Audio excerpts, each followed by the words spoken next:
The ice in Antarctica had been there for millions of years. Cold, silent, empty.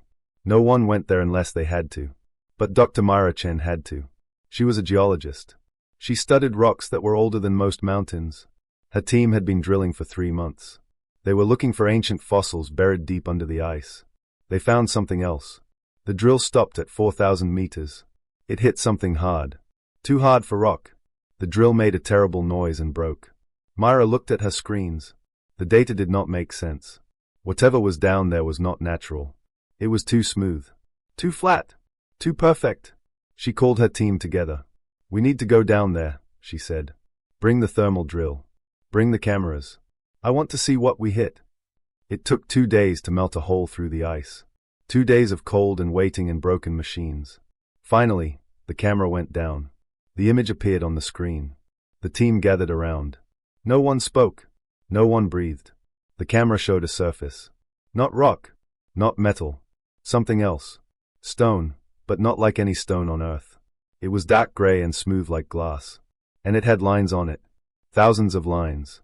Millions of lines. They were not cracks. They were not natural. They were shapes. Patterns. Writing. Myra whispered, "This is not from Earth." The team spent the next week clearing the ice from the surface. They used hot water and small machines. They worked in shifts, day and night. No one wanted to stop. Slowly, the shape of the thing became clear. It was a disk. A huge disk made of dark stone. 1 mile wide. Perfectly flat. Perfectly round. And completely covered in markings. The markings were not random. They showed stars. Galaxies. Nebulas. It was a map. A map of the entire universe. Myra stood at the edge of the disk and cried. She did not know why. The beauty of it was too much. Every star she had ever seen in the night sky was here. Every galaxy she had studied in her books was here. And at the very center, marked with a symbol that glowed with its own soft light, was a small blue dot. Earth. "This is impossible," said Dr. James Cato, the team's astronomer. He was a calm man. He did not get excited easily. But now his hands were shaking. Earth is 4.5 billion years old. The universe is 14 billion years old. We are not the center. We are not even important. We are a tiny rock on the edge of a normal galaxy. This map cannot be real. But it was real. They could touch it. They could walk on it. They could see the glow of the symbol marking Earth. Myra knelt down and put her hand on the symbol. It was warm. Not hot. Just warm. Like it had been waiting for someone to touch it. The light grew brighter. The whole disk began to hum. A deep sound, too low for human ears, but Myra could feel it in her bones. James looked at his instruments. His face went white. "Myra," he said slowly, "the disk is sending a signal. A powerful signal. It is going out into deep space. Far beyond our solar system. Beyond our galaxy. I do not know where it is going. But someone, somewhere, built this thing. And they just found out we are here." The team stood in silence. The wind blew across the ice. The disk hummed beneath their feet. The glowing symbol of Earth shone like a small sun in the darkness of Antarctica. Myra looked up at the sky. The stars were bright and cold. She had always thought of them as distant and dead. But now she knew the truth. Someone had put them there. Someone had drawn this map. Someone had buried it under a mile of ice and waited. For how long? 1,000,000 years. 1,000,000,000 years. And now that someone was coming. "We need to tell the world," Myra said. Her voice was steady. "Every government, every scientist, every person on this planet. They need to know what we found." James nodded. "What do we tell them?" Myra looked down at the glowing blue dot at the center of the universe. She thought about all the human history. All the wars. All the love. All the small, beautiful, stupid things humans had done. And she smiled. Not a happy smile. A scared smile. But a real one. "Tell them we are not alone," she said. "And tell them we never were." The signal shot out into deep space. Faster than light. Faster than thought.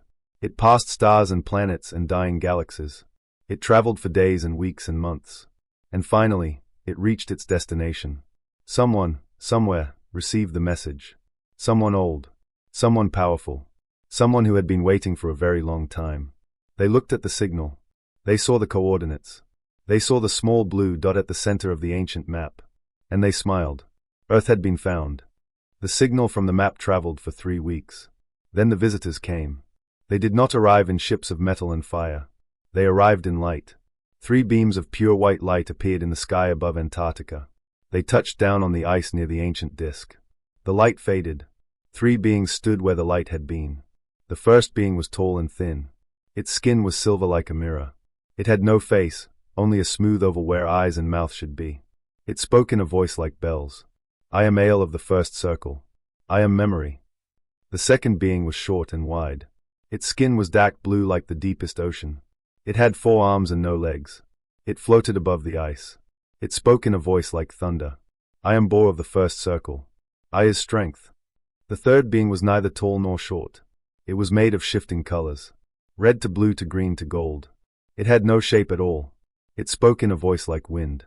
I am Kale of the first circle. I am Will. The 3 beings looked at the human scientists. The humans looked back. No one moved. No one spoke. The wind blew across the ice. Finally, Myra Chen stepped forward. She was scared. Her hands were shaking. But she had spent her whole life asking questions. She was not going to stop now. Who are you? She asked. Why are you here? Ale, the silver being, answered. We are the elders of the first circle. We built the map beneath your feet. 1 billion years ago. We placed it here to mark the place where the center species would rise. Your planet.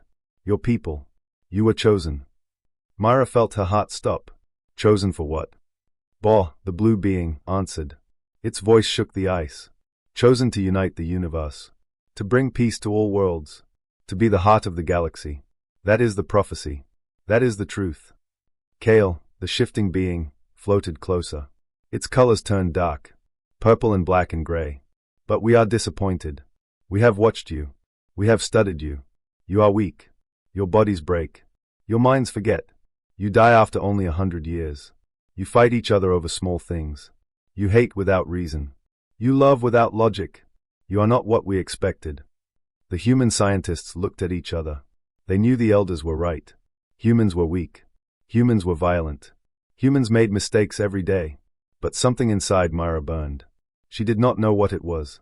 Anger? Pride? Hope? She spoke before she could stop herself. We are also kind. We are also brave. We are also stubborn. You do not know us. Ale tilted its silver head. Then show us. We will test you. If you pass, you will become the center species. If you fail, we will erase Earth from the map. And without the map, your planet will fade from existence. You will not die. You will simply never have been. The humans went silent. Erased from existence. Not killed. Unmade. As if they had never lived. As if humanity had never happened. No art. No music. No love. No children. Nothing. Myra thought of her mother. Her father. Her little sister. She thought of all the people she had ever known. All the people she had ever loved. Gone. Like a candle blown out. She looked at the elders. Her voice was quiet. When do the tests begin? Bo laughed. A sound like breaking rocks. They begin now. The first test came without warning. The ice beneath the scientists cracked and split. They fell into freezing water. The elders watched from above. No help came. The humans had to save themselves. They grabbed each other. They formed a chain. They pulled each other out. No one was left behind. Myra was the last one out. Her fingers were blue. Her lips were purple. But she was alive. The elders watched. Ale spoke. You saved each other. That is, unexpected. The second test came the next day. The elders took away the humans' technology. No radios. No heaters. No tools. Just the ice and the cold and the dark. The humans should have died. But they did not. They built shelters from blocks of ice.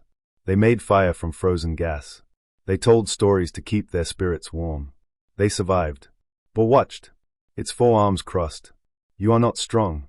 But you are clever. That is something. The third test was the worst. The elders turned the humans against each other. They whispered lies into their ears. She stole your food. He wants to leave you behind. They do not care if you live or die. It worked. For one terrible night, the humans fought. They yelled. They cried. They almost hurt each other. But then morning came. And in the light of the new day, they stopped. Myra was the first to apologize. I am sorry, she said. I was scared. I should not have believed the lies. The others followed. One by one, they said sorry. They hugged. They shared their food. They became a team again. Kale watched. Its colors shifted from dark to light, from purple to gold. You chose forgiveness, it said. Even when we tried to break you. Even when we gave you every reason to hate. You chose peace. We do not understand you. Myra looked at the three elders. She was cold. She was tired. She was scared. But she was not broken. Maybe that is the point, she said. Maybe you do not have to understand us. Maybe you just have to let us try. The elders looked at each other. They had tested humanity for 3 days. They had tried to break them. They had failed. Ale spoke for all three. The tests are over. You have passed. But we are still disappointed. You are not what we wanted. You are not strong. Not perfect. Not logical. But you are something. We do not know what. We will watch. We will wait.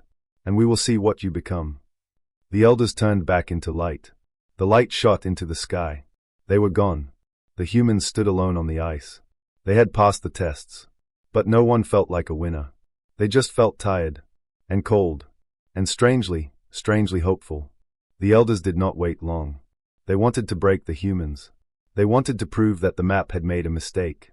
That Earth was not special. That humans were just another weak species that would fail and fade. So they threw everything at humanity. Test after test after test. Each one harder than the last.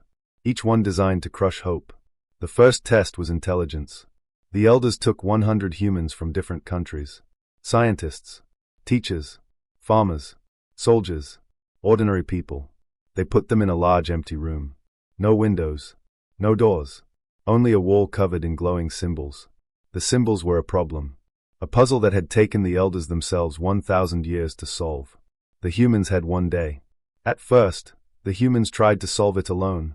Each person stared at the wall. Each person tried to find the answer by themselves. They failed. Hours passed. Nothing worked. The humans grew tired. They grew frustrated.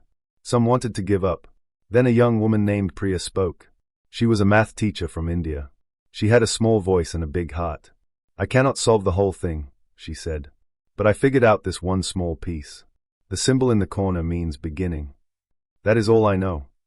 An old soldier from Kenya named Otieno spoke next. I do not understand symbols.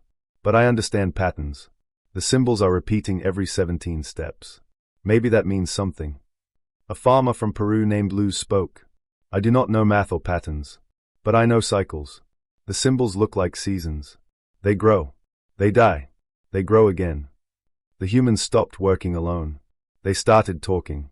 Sharing. Each person knew one small thing. Together, they knew everything.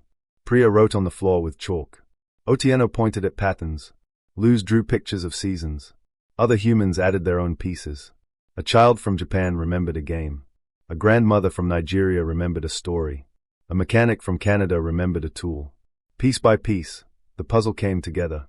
Not because any one human was a genius. Because all of them were willing to listen. At the end of the day, the wall opened. The humans walked out.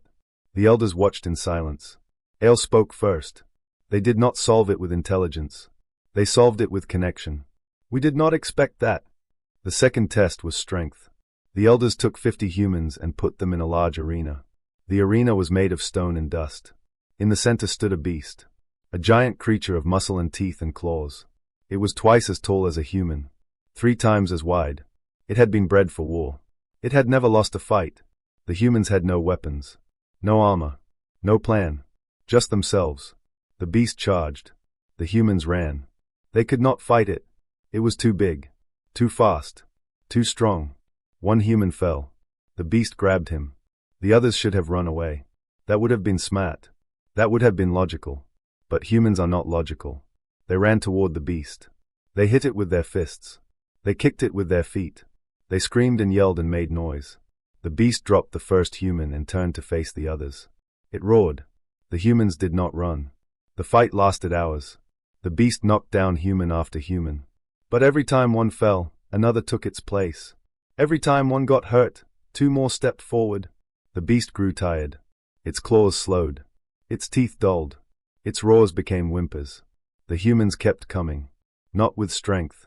With stubbornness. They would not stop. They would not give up. They would not stay down. Finally, the beast lay on the ground. It did not die. It just stopped. It closed its eyes and refused to fight anymore. The humans had not beaten it. They had exhausted it, but watched from above. Its 4 arms hung loose. They are not strong, but they do not know how to lose. That is worse than strength. The third test was unity. The elders tried to turn humans against each other. They whispered lies into every ear. They showed fake images of betrayal. They made humans believe their friends had become enemies. It worked at first. Humans argued. Humans screamed. Humans almost hurt each other. The elders watched and smiled. Finally, they thought. Finally, the humans will break. But then something strange happened. A young soldier named Alex sat down in the middle of the fighting. He put his head in his hands. He was crying. His friend had just accused him of stealing. The accusation was a lie. But Alex did not get angry. He got sad. "I do not want to fight you," he said. "You are my friend. You have been my friend for 10 years. If you believe I stole from you, then something is wrong. Not with me. With this place." The other humans stopped. They looked at each other. They had been fighting for hours. They could not remember why. The anger felt fake. The hate felt borrowed.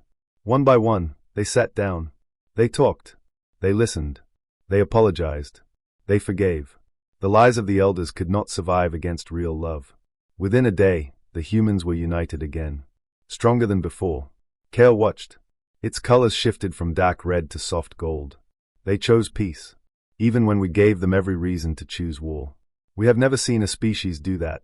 We have never seen a species forgive. The elders gathered together. They had thrown their hardest tests at humanity. Intelligence, strength, unity. Humans had failed every test if you measured the old way. They were not the smartest, not the strongest, not the most perfect, but they had passed every test in a new way. They worked together. They refused to quit. They chose forgiveness.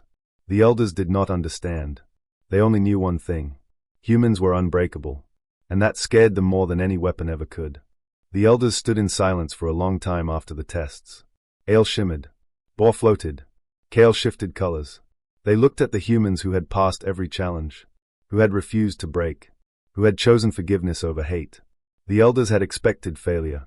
They had expected to erase Earth and forget this mistake. But the humans had surprised them. And now the elders had to tell the truth. Ale spoke first. Its voice was soft, like bells far away. "You have passed the tests. You have earned the right to know why we came. Why we built the map. Why we buried it here 1,000,000,000 years ago. The truth is not what you think."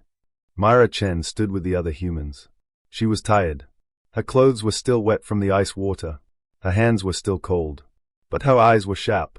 "Then tell us," she said. "No more tricks. No more tests. Just the truth." Ale nodded. The map was not a prophecy. It was a warning. The humans went quiet. A warning? For what? Bo spoke next. Its voice was low and heavy. 1,000,000,000 years ago, the galaxy was young. The elders were young. We ruled everything. We were strong. We were smart. We were everywhere. And then we found the enemy. Kale shifted colors to deep red. The enemy is not a species. It is not an empire. It is a hunger. It consumes. It eats stars and planets and life. It does not think. It does not feel. It only feeds. We called it the void.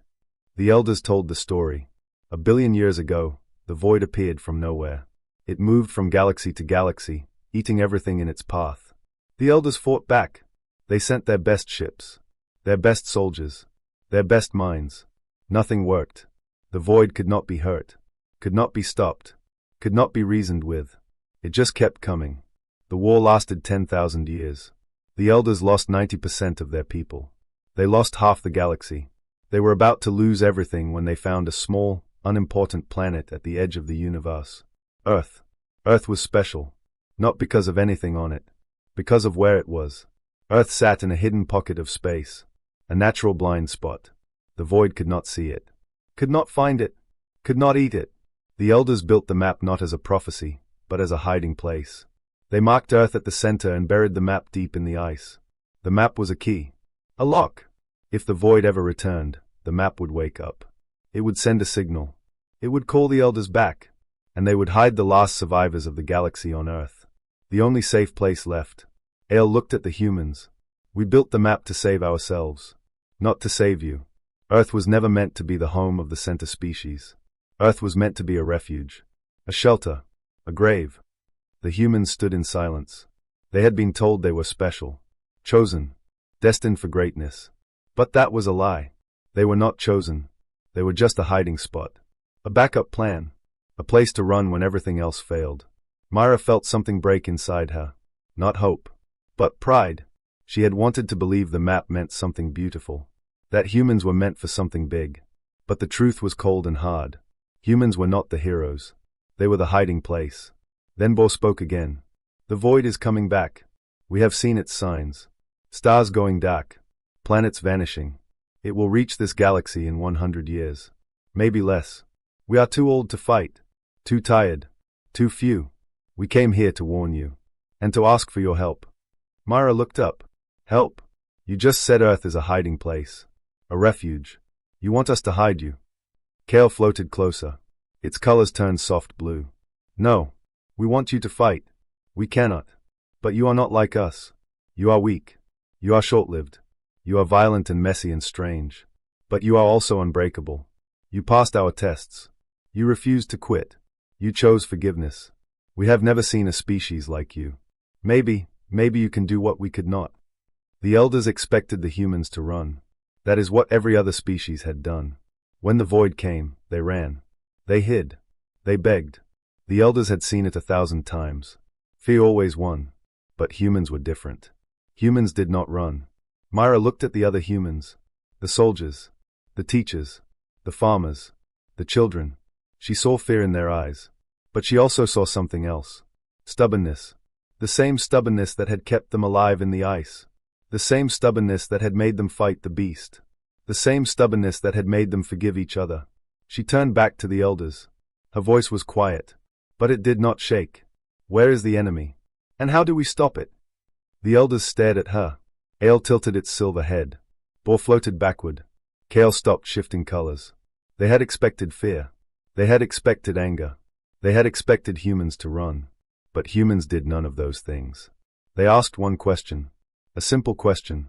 A terrible question. How do we fight? Ale spoke slowly. You do not understand. The void cannot be stopped. It cannot be hurt. It cannot be reasoned with. It is death itself. Myra shook her head. You do not understand humans. We have been fighting death since we climbed down from the trees. We have been fighting things that cannot be hurt. We have been losing for 100,000 years. And we are still here. So tell us, where is the enemy? And how do we stop it? The elders had no answer. They had come to Earth to hide, to beg, to ask for a safe place to die. Instead, they found something they had never seen before. A species that did not know how to quit. A species that looked at death and said, not today. Kale spoke for all three. We will show you. We will teach you everything we know. And then we will watch. Because we do not know if you can win. But for the first time in 1 billion years, we think maybe someone can. The humans nodded. They did not cheer. They did not cry. They just got to work. The void was coming. And Earth would not be a hiding place. It would be a battlefield. The humans had 100 years. They used every second. Factories ran day and night. Shipyards built vessels that had never been imagined. Soldiers trained in zero gravity and deep space. Children learned math and medicine and engineering. The whole planet became a machine. Not a machine of war. A machine of protection. The humans did not ask if they could win. They asked if they could protect. And the answer was always the same. We have to try. The elders watched from far away. They did not help. They were too old.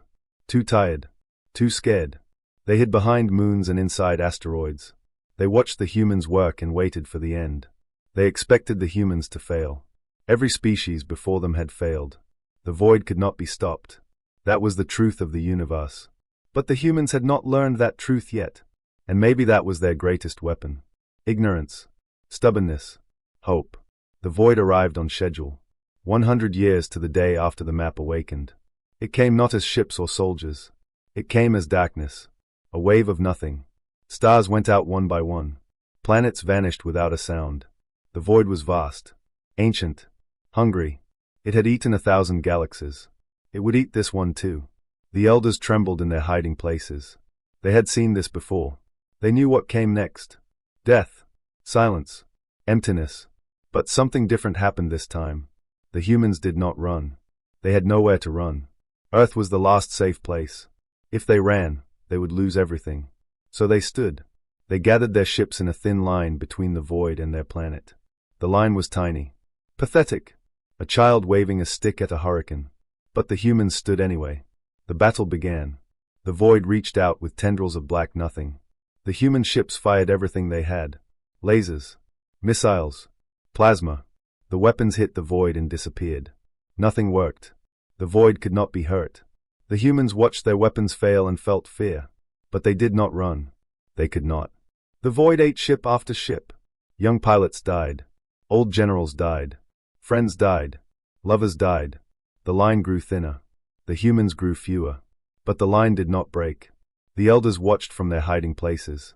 They did not understand. Why did the humans not run? Why did they not hide? Why did they keep fighting a battle they could not win? The answer was simple. The humans were not fighting to win. They were fighting to protect. And protection does not need a chance of victory. It only needs a reason. One ship remained. A small fighter named the Last Stand. Its pilot was a young woman named Captain Zara Okonkwo. She was 23 years old. She had joined the fleet when she was 18. She had lost her mother to the void. Her father. Her brother. She had nothing left except her ship and her anger and her love for a planet that had given her everything. She flew straight at the void's core. The core was a point of absolute darkness. Colder than space. Emptier than death. Zara's ship was damaged. Her weapons were gone. Her engines were failing. She had one option. One terrible, beautiful, stupid option. She aimed her ship at the core and pushed the throttle to maximum. The void reached for her. She did not turn away. She thought of her mother's smile. Her father's laugh. Her brother's stupid jokes. She thought of green fields and blue skies and the smell of rain on hot concrete. She thought of everything she was fighting for. And she smiled. The last stand hit the core. The ship exploded. Zara died. And the void screamed. For the first time in a billion years, the void felt pain. The darkness cracked. The nothing shattered. The wave of death pulled back. The void collapsed into itself. And then it was gone. Silence. But not the silence of death. The silence of peace. The elders emerged from their hiding places. They flew to the battlefield. They saw the wreckage of human ships. Thousands of them. Floating in the dark like metal graves. They saw the human survivors. Bloody. Broken. Crying. Hugging each other. They had lost so much. But they had won. The void was dead. And they were still standing. Ale floated among the humans. Its silver skin reflected their tears. It spoke softly. We were wrong about you. You are not the center species because you were chosen. You are the center species because you chose to be. You chose to fight. You chose to protect. You chose to die so that others could live. We have never seen anything like you. We will never see anything like you again. The humans did not answer. They were too tired. Too sad. Too full of grief. But they heard the words. And they held them close. They had not wanted to be the center species. They had not asked to be the universe's only hope. But they had done it anyway. Because that is what humans do. They do what needs to be done. Earth was scarred. Cities had been lost. Fields had been burned. Oceans had been poisoned. But Earth was alive. The humans rebuilt. Slowly. Painfully. One brick at a time. They buried their dead. They held their children. They planted new trees. Life came back. Not because it was easy. Because humans refused to let it die. The elders left. They returned to their own worlds, humbled and changed. Before they left, they updated the ancient map. Earth still sat at the center. But the glowing symbol next to it was different now. It no longer read chosen. It read guardians. Because that is what humans had become. Not the chosen ones. The ones who chose. The ones who stood when everyone else ran. The ones who protected what they loved, no matter the cost. And somewhere in the darkness, a young woman's name was whispered. Zara Okonkwo. The pilot who flew into death so that life could continue. She was gone. But she was not forgotten. And as long as humans remembered her, she would never truly die. That was the human secret.